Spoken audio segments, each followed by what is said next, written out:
I think mission is super important. Whatever you do in life, you've got to have a purpose. If you have a really strong purpose, a really strong North Star, pretty much anything is possible.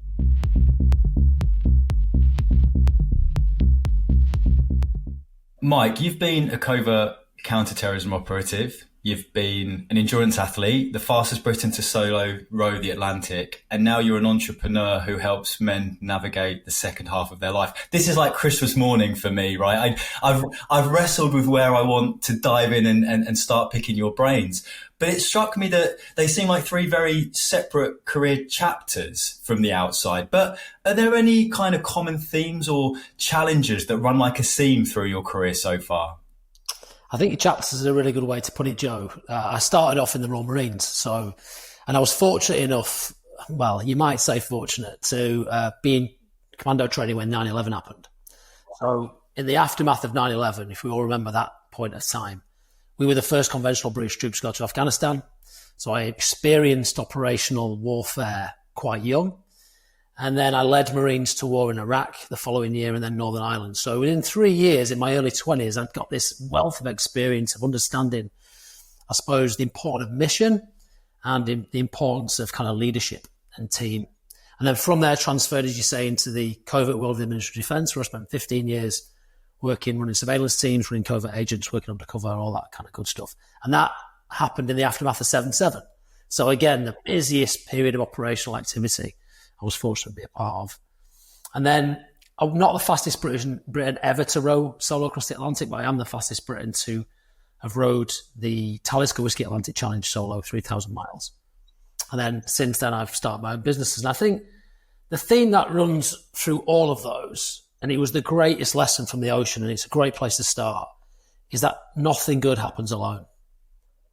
We kid ourselves in thinking that we can do it on our own. We can do this. You can't do it on your own. You can't hope to affect a positive outcome in a military operation alone. You can't hope to even, recruit a covert agent, which would be you and me, without a team behind you. You can't row an ocean solo super fast without coaches and nutritionists and support and sponsors. And you certainly can't start a business on your own. And you can't scale it on your own. So I think that's the thing that is the thread that runs through everything, Joe, is that we have to do things together as humans. I'm going to throw all of my questions out the window then, because everything I was going to ask you is around resilience and leadership. But am I missing the bigger picture? Is it teamwork? Is that the thing that unifies everything you've done and maybe where a lot of men are maybe going wrong? It's trust, I think, Joe. More than teamwork. I mean, you don't have team without trust.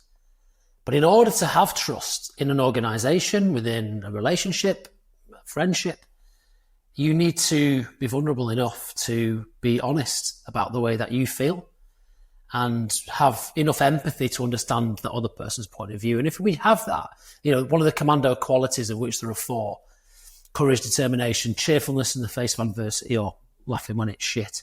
The 4th one is unselfishness. And it's such an important one. Probably I'd argue the most important. It's those unselfish behaviors. It's thinking about others first that really helps create that trust. And there's a great saying from an American general, that trust is tempo. And I think when I think about that, and when I started my businesses in lockdown, having resigned from the MOD, well, I know we're going to talk about Next 45 in a moment, but that was the one thing that I saw men really struggling with, was their ability to be open and to be honest about actually how they felt. I felt different at 40. I cried every day on the ocean. And I made sure I shared that because I wanted people to see this guy who's done all this stuff is still, struggling like everyone else. Is it possible to describe, you've mentioned just some key words from your military career. I think for somebody like me who only ever has any experience with the military through dramatization, it's TV, it's movies, right? Or it's ex-personnel coming back and telling their story. Is it possible to sum up your career in 3 or 5 words just to try and get a sense of what it must have been like? And I appreciate that's an incredibly, I don't want to be dismissive or simplify it, but are there any words that spring to mind? I mean, I think, again, brotherhood, community is absolutely key. That's the one thing, that's the reason I joined the Marines. My dad left when I was 10. I had no kind of father figure. I had no one guiding me in life. I made some bad decisions in my teens, took a lot of drugs, drank a lot of booze, got arrested, and I was searching for a brotherhood, a group of people, a tribe, whatever you want to say, to connect to. Again, I think that's the first word that springs to mind, brotherhood. I think mission is super important. Whatever you do in life, you've got to have a purpose. If you have a really strong purpose, a really strong North Star, pretty much anything is possible. So I'm going to stop at those two. I think a brotherhood, a community, doing things together and having a clear mission is the two things that really kind of help set the platform for high performance. You've touched on a number of things I really want to come back and explore in greater detail around kind of men, brotherhood, young men's place in society today, toxic masculinity, all those kind of hot topics. But before we get there, Mike, can you tell me, is there any particular moment or memory from your military career that is something you think about regularly, that is something you've carried with you into your endurance athlete career or your entrepreneurship? Is there any kind of standout moments that is something, it's almost like your anchor point, for lack of a better phrase? Yeah, I suppose the one I would pick out, it wasn't as a Royal Marine, it was as a recruit. So 30 weeks of commando training, hardest, longest basic military training in the world. And I was flying. Week 15, I was awarded the Craig Medal. I was the best recruit in the troop halfway through training. Doing really, really well. And then 7 weeks later, it was our bottom field pass out. And you've got to do 4 things. You've got to climb a 30-foot rope outside with 30-pounder kit on and your rifle. You've got to do an assault course under 5 minutes. Carry a mate for 200 metres under 90 seconds and then hang off a rope and get back on top without falling in the water, right? It's called a regain. And I could do everything in training, but I could not climb that rope. And you get 3 attempts to stay in your troop with your mates. I was the best guy in there, and I failed all 3. And I had to leave that friendship group that I'd created, that brotherhood, and go and rehabilitate because I fell off the rope 20 foot up on my last attempt. And then you get 3 more attempts to stay in the Royal Marines. And if you don't pass those 3, you're gone. And I failed the first 2. And I remember stood at the bottom of this rope, and the PTI, the physical training instructor, came over and he said, look, forget everything that's happened. I just want you to close your eyes, don't think about anything else, get on this rope and just climb until your head hits the stanchion that's holding off the floor. And that's what I did, mate. I just climbed for what felt like hours, just eyes closed, one more little shift, one more little shift, one more little movement. And I inched my way up this rope, and I actually did it. And that was the moment for me. You know, we talk ourselves out of being able to do lots of things in life. I've got a phrase, live a life without limits. That's what I want people to believe, because you can do anything you want. And I'm nothing special, mate. I'm kid from Doncaster, handful of GCSEs, no A-levels, no degree. But I've seemed to have achieved certain things in my life, and it's just because I believe in myself and I don't talk myself out of it. And that was the moment that I thought, wow, I can do anything provided I've got this in the right space. Is that self-belief inherent? Have you always had it, or is it something that started as a kernel that you've had to nurture and grow? It's a craft. Same as resilience is the same. You know, I have this system I call the wall of evidence. And the way I kind of try and envisage resilience or self-belief is that it is a constant process through life. And every time you set yourself a goal that's just slightly beyond your grasp, something that you're not quite sure if you're able to achieve, and you attempt it, you may even fail, but at least you've attempted it in your best possible way. You give it your best shot. Have no regrets. Every time you do that, you put another brick in the wall. And this wall gets higher and higher and bigger and stronger. And it becomes a fortress of self-belief. Because the question I get asked the most when I speak for businesses and sports teams nowadays is, like, how do you cope with that 40-foot wave in the dead of night in the Atlantic? How do you cope with the Taliban waiting for you in Afghanistan, or that agent that wants to take your life? And the truth is, you don't know how you're going to cope. And we don't know how we're going to cope with life, because it's going to throw us some curveballs, right?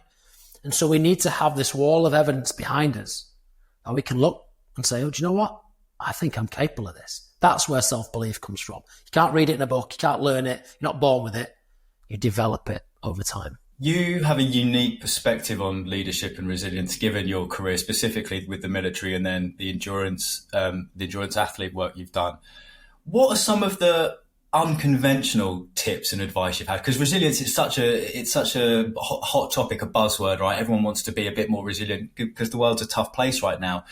Have you got any unconventional lessons or any unconventional tips that is kind of typical to the advice that you see put out there by a lot of other people? Well, I think I would say there's no secret sauce. There's no silver bullet to success and resilience. I think, controversial as it may sound, you've got to embrace failure. You've got to actively kind of almost seek it, because you want to be pushing, in my opinion, as I say, past the end of your grasp into that grey zone that you're not sure whether or not you're going to be able to do it. Most people stick within what they believe is capable within them. And I think the way to build true resilience is to stretch yourself. Like, setting off on that first oar stroke to row 3,000 miles, 4 million oar strokes across the Atlantic Ocean, not knowing what the weather was going to do, disconnected from my family over Christmas. Like, I had no idea whether I'd make it or not. All I knew I could do was prepare like my life depended on it. And I did that, Joe. I made sure I prepared really well. But I think far too many of us avoid feedback. And I'd say feedback is a gift. So, ask people, how am I doing? Am I good at this? Am I bad at this? How can I improve? And don't worry about failure. Actually look for it and embrace it. Push the boundaries of what you're capable of, and you'll unlock your hidden potential. So how does someone start there, Mike? Because when you getting out of your comfort zone isn't like me getting out of my comfort zone and maybe joining a Spanish class. Do you know what I mean? The potential of something going wrong isn't just, oh, I've failed. It could be the end of your life. How do you get in that mindset? And how can people watching this who just want to do something a little bit braver, how do you start? How do you begin? Does it all come from that confidence, that self-belief? Or are there other ways that people can almost kind of trick themselves into beginning? Like I said, it's a craft, mate. There's no trick. There's no, silver bullet to this. I think the way to do it's all relative, right? Like if you're starting, if you've not trained physically for a long, long time, a couch to 5K might be like way beyond your grasp. And that might be the place to start. If you've trained for 30 years and you've achieved some stuff, you might want to go row across an ocean. It's the same thing, really. One's not better than the other. It's all relative. And so I would say start small. I'd say, just incremental increase in your ability and your self-confidence over time is absolutely key. Don't, go from not having trained for years to rowing an ocean. Like, it's too big of a jump. You're guaranteed failure there. So you've got to accept you need to build up to this. But I think it's all relative, mate. No one's better than anyone else. It's just what you've been used to. Talk to me about the ocean row, because I think a lot of people watching this will just maybe naively or innocently think of it as a physical challenge. But is it a mental challenge? Or where is the ratio between the physical and the mental determination or capacity needed? I mean, certainly it's different as a soloist to a team. I think it's probably, in my estimation, 99% mental and 1% physical. The physical aspect of it is, it's like a long, slow walk uphill, but every day, all day for 46 days, right? So it's not, you're never out of breath. You're kind of, you're within kind of a zone 2 level of physical output. But the mental challenge of the ocean, specifically alone, is the thing that is most difficult, mate. Like I said to my wife before I left, I said, I'll call you twice a week. I want to enjoy the solitude. Everyone said, enjoy the solitude and the silence, disconnect from the noise. It's going to be great. Man, I called her twice a day, every day, crying my eyes out, just desperately lonely, desperately longing for that human connection we spoke about. I was speaking to anything that moved, like a bird that would fly past and have a full conversation with it, a fish, the moon, the stars, the sun. Because as human beings, it's an innate thing that we want to connect with others. We've only ever evolved well when we've been with groups of people. I can make a fire, you can kill a woolly mammoth. Let's share some of that meat and I'll show you how to cook it. That's the way we've done it, right? Again, it comes back to that point of nothing good happens alone. So I think that absolutely is a mental challenge. I think it is different in a team. If you've got another 3-4 people on the boat, physically, perhaps less arduous, and also way easier in terms of your mental state, because you at least have someone to say, man, I'm feeling crap today. How are you feeling? In terms of preparation, obviously you left no stone unturned, but I imagine there must be some mental challenges you can't prepare for because you can't necessarily imagine them. Was there anything that stands out as something that completely took you by surprise? And if so, how did you deal with it? Yeah, 2 things. The first one, just going back to the previous point, really, is that you can't prepare for that solitude. people, when they row the ocean, and I did the same, go away to the Lake District in a bothy for 3 days and think that that's going to somehow simulate being alone. When you know in 3 days' time you're going to be stopping at the services and getting a pork pie or whatever. So that's the big one, really, is that you can't prepare for the solitude. The sleep deprivation, obviously, you can't prepare for that. I was rowing anywhere between 14 and 17 hours a day in kind of one big block with little breaks for food, and then I'd try and get about 4 hours sleep. But it was broken, very light sleep. So I think that was something else that you can't really prepare for. And the final thing really, mate, is, and I only discovered this at the very end. So what had happened was I was heading towards Antigua. I was 35 nautical miles off. I was going to be the first solo in. I beat the next person in my division or my class by a week. So I was way ahead. And the weather started to turn and push me south. And the short story is that I couldn't row into Antigua at that current time. So I rang the safety officer and he said, you've got to just go on to parachute anchor. Just kind of like hold the boat where it is, have some rest. Everyone else is on parachute anchor. Don't worry about it. I just had this feeling like I knew my family were 30 miles away, Joe. And I was like, I've got to see him again. So I said, I ain't going on parachute anchor, mate. He was like, well, what are you going to do? I said, I'm going to row non-stop until I get there. He said, it's going to take you a day. I said, yeah, I know. So I rowed for 22 hours straight to get into Antigua. In the final 7 hours, I said about it, not being out of breath, the final 7 hours was a maximum effort row to get into the coastline and round. So that showed me that we're capable of way more than we think, man. Way more, when the motivation is deep enough. I want to speak about motivation, how someone can find their purpose. But there's two things about the row that I'd just really like to pick your brains on. The first is time. Tell me about time, because so many of us spend most of our working week rushing around from meeting to meeting, kids, other responsibilities. Did time fundamentally change for you on that row? Because you've got this open, expansive ocean. There's no one to speak to. Obviously, you know what time it is, but does time move slowly? Does it move quickly? Can you give me your kind of how your perception of time worked? Yeah, you start to become really connected to the daylight and really connected to the weather. You become almost feral and part of the environment that you're living in. So, I didn't wear a watch. I didn't know what time it was, but I knew what time it was by where the sun was in the sky, right? And how hot it felt. And I knew I needed to sleep when it was dark and things like that. So that distortion of time, I suppose, you just get connected to it. But no, it felt, there's two things, man. So it felt like there was no time at all, because time didn't really matter. I could do what I wanted when I wanted. But then I'd set myself standards. So, I'd set myself that I was going to get up at 5 o'clock every morning when it was still dark and go out onto the deck and start rowing for 6 hours. And then I'd say, well, I'm going to break for lunch at 10. I'm going to break for dinner at 6. And I would be quite disciplined with that, because I think you need that structure. If it's too loose, like you can go onto the ocean, man. There was people in that year, it took 120 days to get across.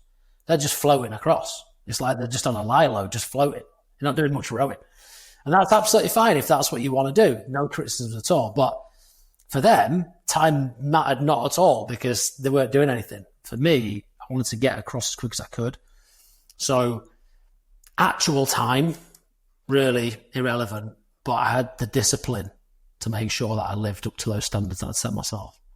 And speaking of living, the other thing I want to touch upon was death, because you've risked life and limb for significant chunks of your adult life. Are you scared by the prospect of death, or in your line of work, is it something that just becomes an accepted odd that you factor into your preparation? Yeah, I don't think you think about it much when you're young. I don't remember thinking of my mortality when I was in my 20s or in my teens, in the Royal Marines and in the MOD. Certainly something I've thought a lot more about when I've got older. It's kind of one of the reasons why Next 45 was born, really, because I just want more than anything else, Joe. What I'd say to anyone listening is, like, at some point, you're going to run out of time. We don't know when that's going to be. It could be in 40 years' time, 45 years' time. It could be in 5 years' time, 5 minutes' time. We don't know. When you take your last breath, don't have any regrets. Live the life you want to live. And you've got a chance right now to write the narrative of what that life looks like. You get to choose how you live those years and what people say about you in the church, when you're gone. But far too many people don't think about that. They just kind of drift through life, and then they blink, they're 60, 70 years old, and they're like, man, I wish I'd have done this. I wish I'd cared less about what people thought about me. I wish I'd taken a few more risks. So I'm a bit more in tune with that mortality at the moment, but I think for me, it just drives me to keep pushing and keep experiencing life. Turning to Next 45 now, talk to me about the genesis. Was there a lightning bolt moment where you decided this is what you wanted to do? Or was it more the culmination of everything you'd been through over the previous 15 or 20 years that led you to the conclusion that, I guess, and I don't want to put words in your mouth, but, men were lost, men were living with regrets and needn't do so? Yeah, it's a good question, mate. So, at 40 years old, I'd served our country for 20 years. So half of my entire life I've been in service to keeping the country safe. And then lockdown happened and everyone was worried about the jobs, right? But I got this sense that I wanted to row across this ocean, and I rowed across the ocean primarily to raise money for charity for the hospital unit that saved my youngest son's life. So I had a really strong pull towards doing that. And I decided to resign from the MOD because they wouldn't support the row.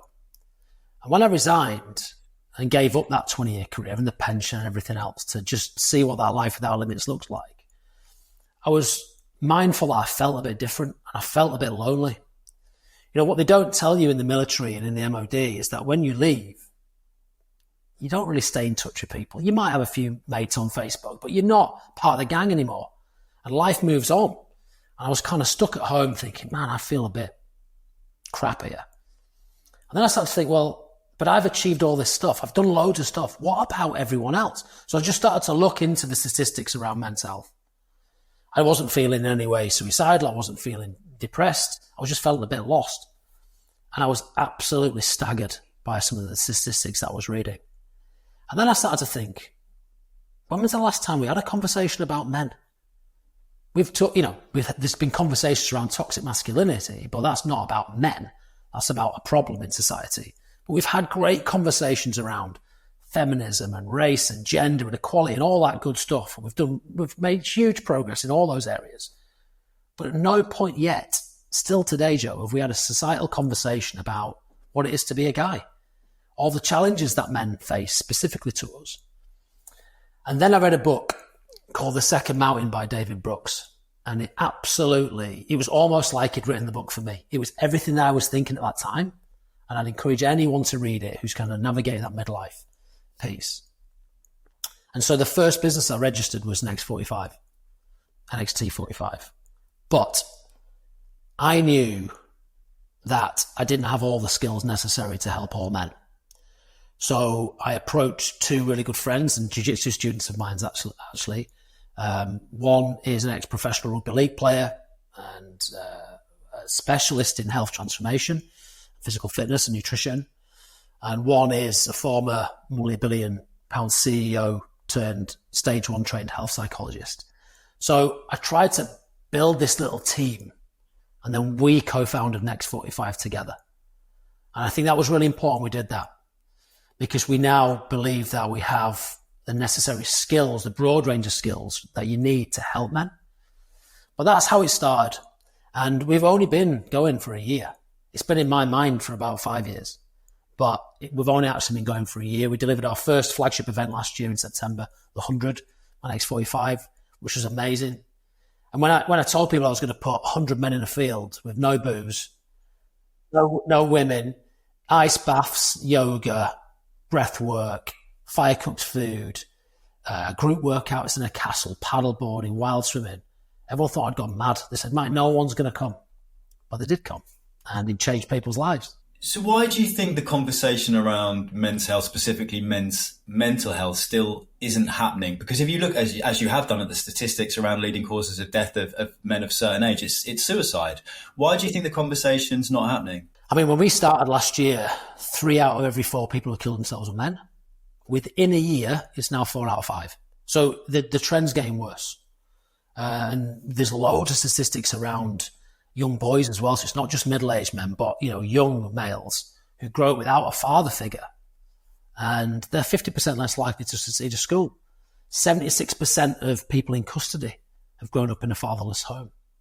So I think the reason why we haven't had that societal conversation is men are expected just to get on with it. Man up. Stop moaning. There's this kind of like societal pressure just to be okay and have it nailed and protect and provide. And we haven't got past that yet. And one of the challenges for men is that we just don't talk enough. We're not honest enough and vulnerable enough about the way that we feel. Because when we show that vulnerability, we naturally feel shame because I'm not a real man. And I suppose what we're trying to do in Next 45 is say that vulnerability is your real strength. That's the greatest strength you can have. If you can be open and honest to the world about who you really are and how you feel, there's no strength greater than that. So I think that's the challenge at the moment, is getting men to speak, and they're not talking, mate. They're engaging in risk behaviours to mask how they really feel. So they're drinking and they're taking drugs and they're gambling and looking at porn. And we're trying to find new ways with Next 45 to help men navigate that process. Given your vantage point, are you positive about the trend of men's health, or are you not so positive? So I'm interested, just given your perspective, where you think the abundance of education, resource, technology, there's a lot happening that could move conversations forward in the right direction. But from your viewpoint, are you positive or not about the future? I'm a positive person, Joe, so I'd like to think we can make a difference. And I'd like to think Next 45 will be in some way able to start or change a conversation around men's health. But honestly, the statistics going in the wrong direction, mate. It's not looking good. I have noticed since the kind of genesis of Next 45, as you put it, that there has been a little bit of a change. So you've got kind of big kind of people with platforms like Joe Rogan speaking about this kind of stuff, Chris Williamson speaking about this kind of stuff, you're speaking about it, the BBC have done some stuff around what it is to be a man. So that we're starting to have that conversation. But it takes, of course, men to engage in it. We can push information out all the time. And we do that at Next 45. We send a free newsletter out every week with insights and tips and tools to try and help, become a better person.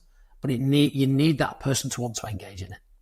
And I think we're going to, you're trying to undo millennia of men being the provider, protector. You've got to nail it. You've got to get it right. And that's going to take a while. Well, for every positive male role model with a platform, there's inevitably going to be somebody who maybe isn't a positive role model. And, Andrew Tate is the name that springs to mind as someone who I think personally has found a huge audience by being a role model, telling men what their place is in society, especially young men, because they don't know. They're confused by this toxic masculinity backlash. They don't know their role in society.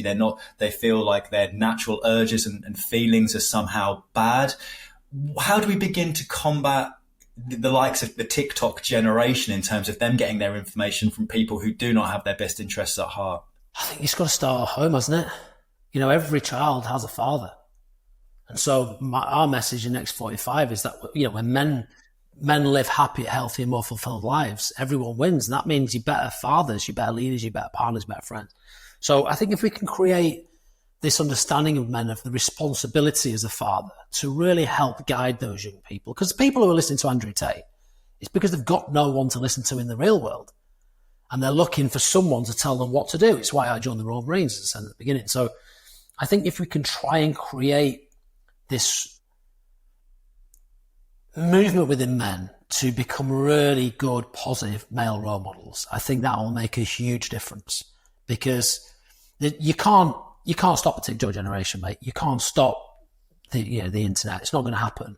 What we can do is start to add that positivity into our young people from home, I think. That's what I try and do with my boys. We've talked about some of the negative or the challenges. What about the positives? What about the bright sparks? Where are you most encouraged that we can move the needle in the right direction, Mike? Oh, mate, we've seen it. We've seen it within our community already. People who came to the 100 last year, the feedback was, and you can see this on our Instagram and our YouTube channel, that it was a life-changing event. And we've seen guys within that period from September last year to now, lose 3 stone, or spend more time with the kids, or work less, or whatever it is they need to do, because it's different for everybody, isn't it? So I think there's some real positives there. We've got a phenomenal little community in Next 45 that we're nurturing, and each one of those individuals is a real champion And I think it's that kind of ripple effect that we're looking for here. It's not going to be a big splash front page news. Let's have a chat about men and we start to have it. It's these conversations we're having today, mate, and someone listening to it, it resonates with them, and then they go and tell someone else. I think that's really how it's going to work. I want to ask you a quick two-parter, Mike, or it might not be quick depending on how deep we go into it. What's your advice for men of our age who are feeling a little bit lost? You know, they've got the responsibility of, you know, providing for their family. They might have young kids and elderly parents to take care of. They're trying to navigate this transition that you went through. So that's one thing. Where did these guys begin in terms of improving both their mental and physical health?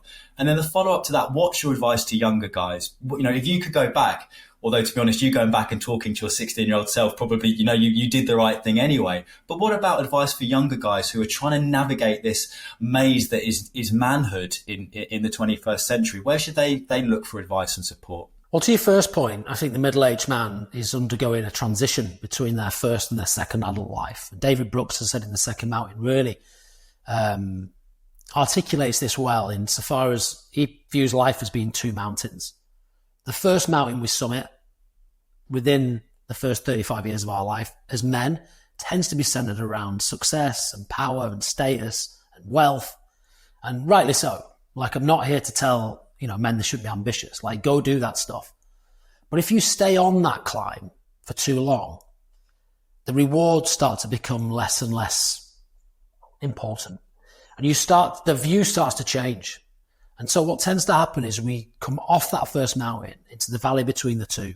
And that is the archetypal midlife crisis, mate. That's where people are they're lost in the valley, in the jungle at the bottom. They can't find the way out. And what we're trying to do at X45 is get people onto the second mountain. Because the second mountain is all about fulfillment and fatherhood and positive relationships and self-care and vulnerability. And I think those are the things we should be aiming for in the second half of our life. Mentoring other people, helping other people get better themselves. That's where the real currency is in life, I believe, is helping others. So getting onto that second mountain is really important. And for the young people, and for the middle-aged guys as well, I'd say just stop for a moment and just think about what you want your life to be at the end. When you turn back round and you look at the last 90 years, 100 years, what do you want to have achieved? What do you want people to say about you in the church? If you want to say you were a good dad and a loving family man, spend some more time with your kids. Stop going to work every day. You know, it might be that you want them to say that he was a successful business founder and entrepreneur. Great, go work more. But you've got to make sure you're looking ahead. And it's unique to everybody. Everyone's got their own view of how they want their life to live. But far too many of us, young and old, don't even think about it. You strike me as someone who's always had a sense of purpose. But for a lot of men, both young guys and guys in that midlife valley, purpose is something that they've probably not even considered, let alone know how to find. What's your advice for someone? How does somebody find their why, Mike? I think you need to, again, stop for a moment. And I do an exercise with people when I do workshops on this about understanding who you are first. So you've got to understand who you are.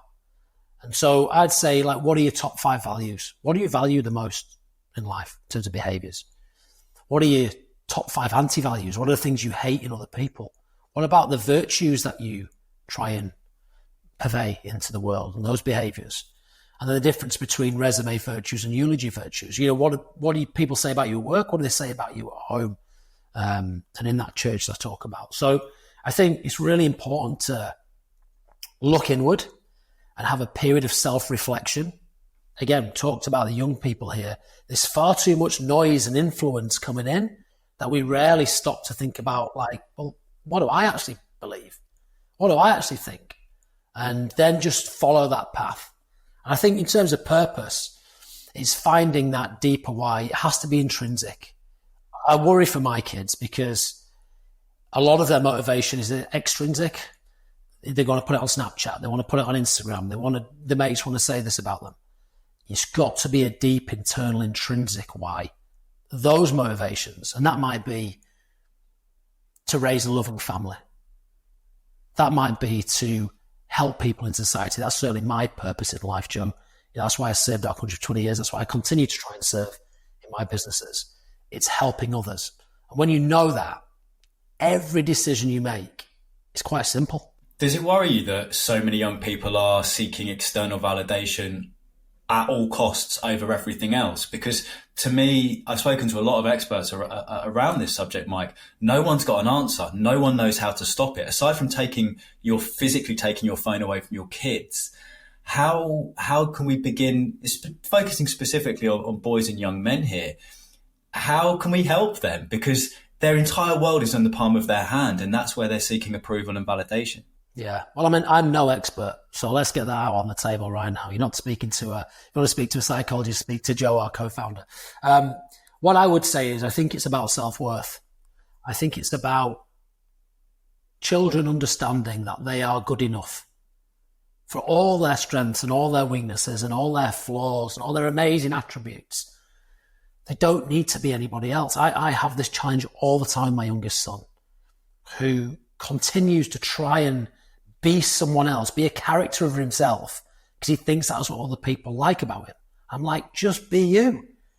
The thing they like the most is you. So it starts again with parents and positive role models, particularly male role models for young boys.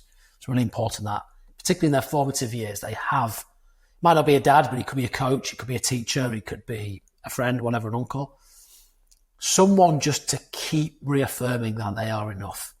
And I think if we do that enough, we'll end up in a place where we're quite content. Is this where team sport can be such a useful tool for young men, not just because of the exercise, but that sense of brotherhood we mentioned at the start? It seems to me that's such an important part of finding your tribe, and a far less risky way than joining the military perhaps would be to join a sports team. Is that something you'd encourage? Without a shadow of a doubt, mate. I mean, I run a jiu-jitsu academy, Brazilian Jiu-Jitsu Academy, that I founded in lockdown as well. We've got 500 students training with us. 300 and odd students are under the age of 16.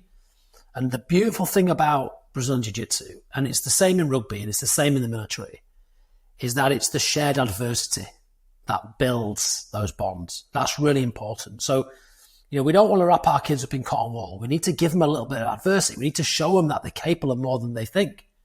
When you do that with other people, it creates super strong bonds. So absolutely, team sports are key. Jiu-jitsu, people would say, is an individual sport or a martial art. I always say to my students that the moment you understand that jiu-jitsu isn't just about you, it's about your training partner, then that's when the magic happens. So yeah, absolutely, mate. We've got to surround our young people with other young people striving. We've got to give them a bit of adversity, make them struggle a little bit, and prove to themselves that they are capable more than they think. The one thing I wanted to talk to you that strikes me as being such a huge part of men as they transition into the second half of their life is not something they can necessarily control. It's the menopause. It's their partner going through unbelievable life changes that most men, until they get to that point, can't even fathom. How important is that? Well, I've seen statistics around the percentage of marriages that break down because of a lack of communication, the breakdown of trust. How important is it in your philosophy for men moving forward that they're better educated and can better support their partner? Because it might not directly be happening to them, but it's indirectly affecting every aspect of their lives. Yeah, I think it is happening to them. I think, testosterone drops, strength power drops after the age of about 40. And so hormonally, men are different in the second half of life, and that can leave us feeling a little bit kind of off. Well, man, I used to be able to do this, or I used to have, my libido used to be like this, and it's not anymore, and it's going to change for sure. So I think it's accepting that you will change as well. And again, that conversation, we haven't had that really. It's all been around TRT and, but we've got to have a bit more of a broad conversation about that. On the menopause and on relationships, I've learned that the most important thing in life is human connection. And the best human connection is between you and your partner. So nurturing those relationships and being there for your wife or your husband is so important. One thing that we do two things actually. So every Friday morning it's scheduled in my diary. There's no meetings can happen because I go to the gym with my wife. And we train together, we have a coffee or some lunch together. And we make sure we spend just a couple of hours, me and her, talking about how she feels and understanding where she's at that week. And then we train together on Sunday morning as well. We have this mantra that when you train together, you stay together. Again, it's that shared adversity. It's seeing the person that you love suffer and come through that builds that kind of trust. So I think men need to accept that they will change. You will feel different. Don't hide it. Don't start drinking more. Don't start trying to mask it. Go and figure out what's going on. Go and see your doctor. And then carve out specific time. If it's not in your calendar, it doesn't exist. So put it in your calendar. You're going out with your partner once a week for 2 hours just to be together. So important. You mentioned TRT there, Mike. I'm really interested in your thoughts. I spoke to, I saw an interview with Dr. John Berardi, who was the founder of Precision Nutrition, who has this theory that lower testosterone levels in the middle part of a man's life helps them transition to this wise elder, where they exhibit a lot of the attributes you mentioned, more patient, more understanding, more caring.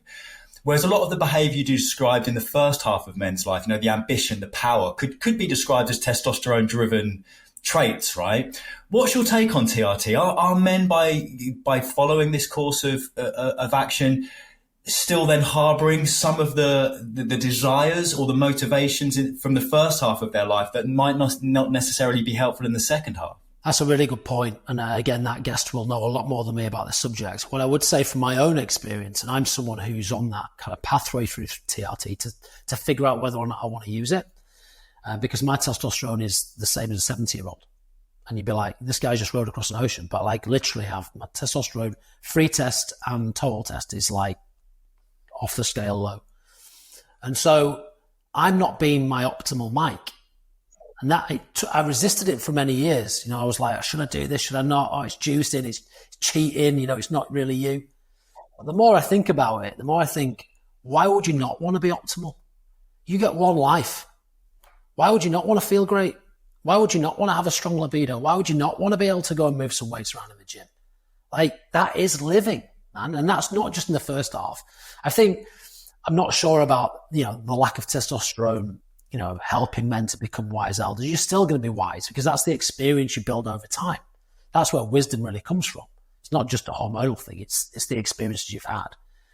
But if you could put the same drive that you had in the first half of your life into others, into your relationships, into your own personal health and well-being, life would be a way better place, man. So I keep that drive, just shift the focus away from money, power, status to relationships, health, friendships. I guess it's having had that life experience and also some of the excess. You don't maybe need it as much, and that's going to allow you to do more of the other roles you've mentioned. I also just want to talk to you, Mike, really quickly about next 45. Looking into your crystal ball, what do the next 5 or 10 years look like? Because you've obviously an ambitious guy. You're obviously an incredibly determined guy who can move mountains. What are you going to do over the next 5 or 10 years? Paint me a picture of what the business is going to look like and what contribution you're going to make to society. So I'd like to think within the next 5 years, we will be the leading voice for men in midlife. I think we'd like to have started a conversation in society about men. And I think we're going to see that. I can see that starting to shift now. And I hope that we've been in some way a catalyst to men being a bit more open and having that conversation. Certainly, I feel we were a little bit ahead of the curve when we started last year. As I've said earlier, we've started to see some other people in that space talking.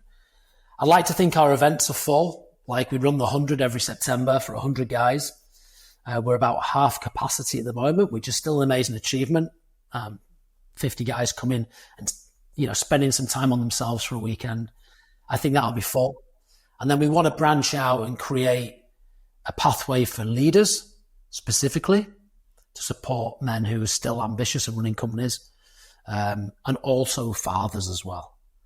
So we want to do an event around fatherhood where you can bring your child with you and create some amazing memories and start to improve the life of those younger people as well. So I think we're very much just at the beginning. You know what it's like starting a business, Joe. We are just hustling.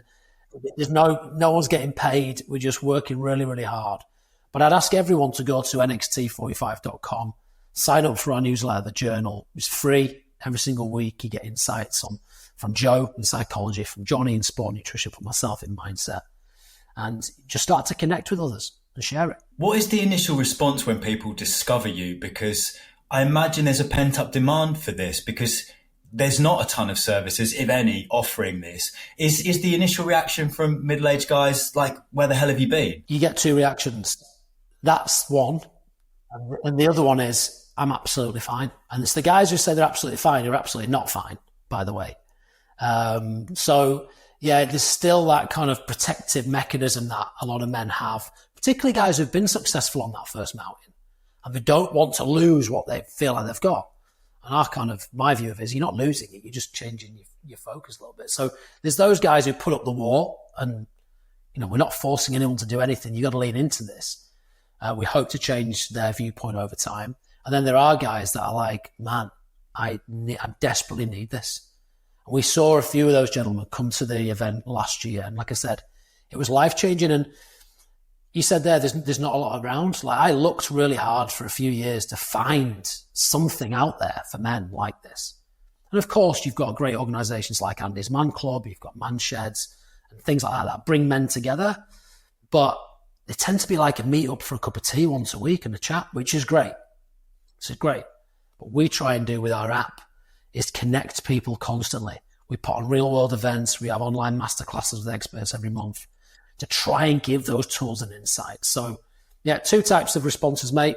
And I'm hoping that we can bring everyone on board to start this conversation.